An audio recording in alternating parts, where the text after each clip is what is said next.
to show you how to create a Class A connection. Class B connection. and a crossover connection. So first, you need to unroll the required length of network cable.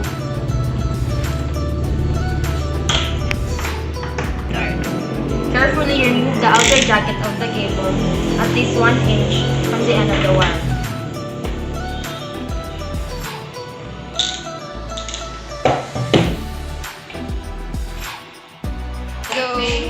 Now, you must inspect the newly revealed wires for any cuts or scrapes that expose the copper wire inside.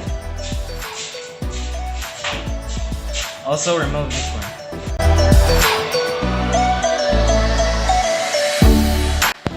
Untwist the pair so they will lay flat between your fingers.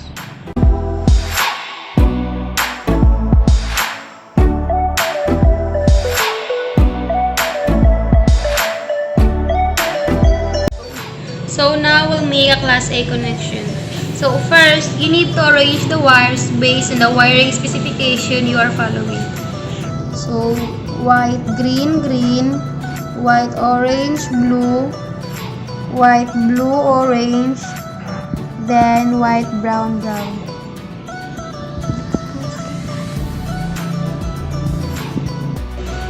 Make sure that the colors are in the right order.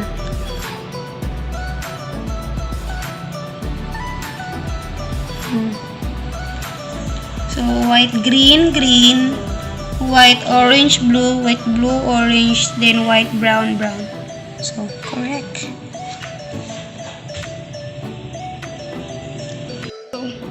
So I forgot to tell that the position of the RJ45 must be in a downward position, like this. So after that, place the wired plug into the crimping tool.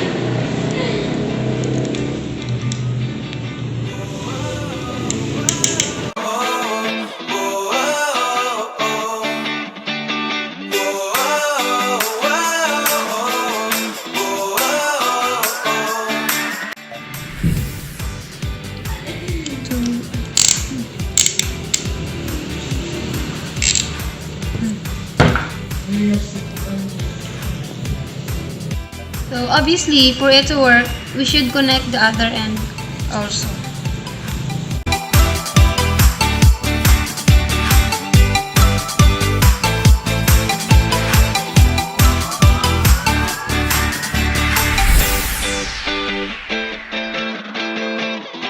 So guys, here we are. So test the cable to ensure that it will function in the field by using this LAN tester. So LAN tester is used to test the connection.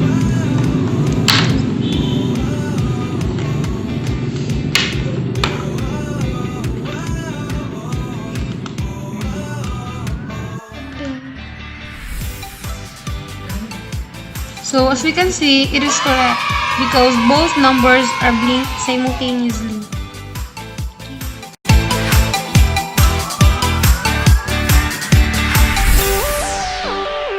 Guys, now we install the class-based straight through. We arrange the color codes: white, orange, orange, white, green, blue, white, blue, green, and white, brown, brown.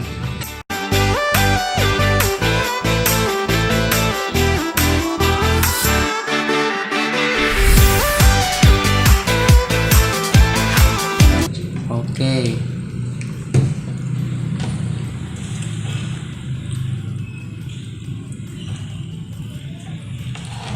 So now we crimp. Let's check. White, green, white, orange, orange, white, green, blue, white, blue, green, white, brown, brown.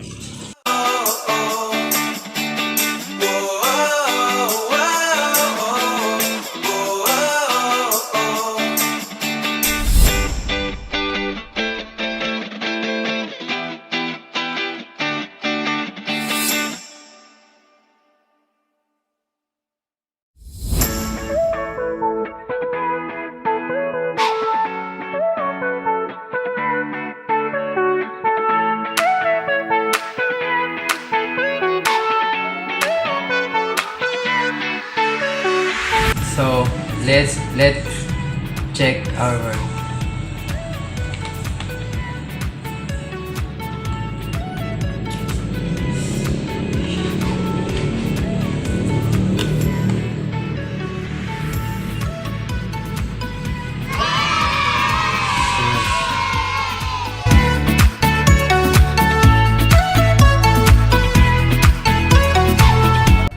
What we will do now is to make the crossover connection, which is the combination of the Class A connection and the Class B connection. What we'll do first is to make the Class A connection.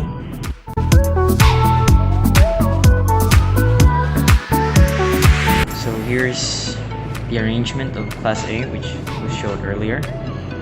So what we'll do now is to put this inside the RJ45.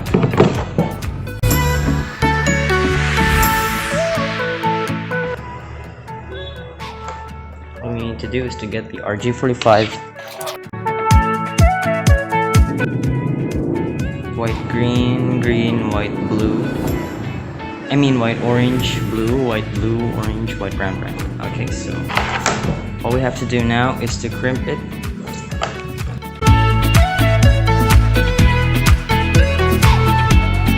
Finished. Now we're into the Class B connection in the crossover connection, which is at the other end.